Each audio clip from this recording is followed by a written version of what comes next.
ஒரு சிறிய கிராமத்தில் ஆதிக் என்ற இளைஞன் இருந்தான். அவன் கனவு பெரியது. ஆனால் அவனிடம் இருந்தது உடைந்த கனவுகள், மக்களின் சந்தேகப் பார்வைகள் மட்டுமே.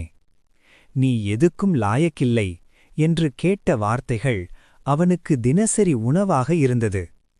ஒரு நாள் அவன் தந்தை சொன்னார், வெற்றி உடனே வராது, ஆனால் முயற்சி ஒரு நாளும் பொய்யாகாது. அந்த ஒரு வரி ஆதியின் மனதில் விதையாக விழுந்தது. அடுத்த நாளிலிருந்து அவன் தினமும் சூரியன் உதிக்கும் முன் எழுந்தான். தோல்விகளை பாடங்களாக மாற்றிக்கொண்டான். வலி வந்தபோதெல்லாம் அவன் நின்றுவிடவில்லை, அதை ஏணியாக பயன்படுத்தினான். பல முறை அவன் தோற்றான். பல இரவுகள் கண்ணீரோடு முடிந்தது. ஆனால் ஒரு நாளும் அவன் கைவிடவில்லை. வருடங்கள் கழிந்தன. ஒரு நாள் அதே கிராமம் அவனைப் பற்றி பேசத் தொடங்கியது. அவனால முடியாது என்றவர்கள் இப்போது சொன்னார்கள், அவனைப் போல இருக்கணும். ஆதிக் பெரிய மனிதனாக மாறவில்லை, ஆனால் தன் கனவுகளை விட்டுக் கொடுக்காத ஒரு மனிதனாக மாறினான்.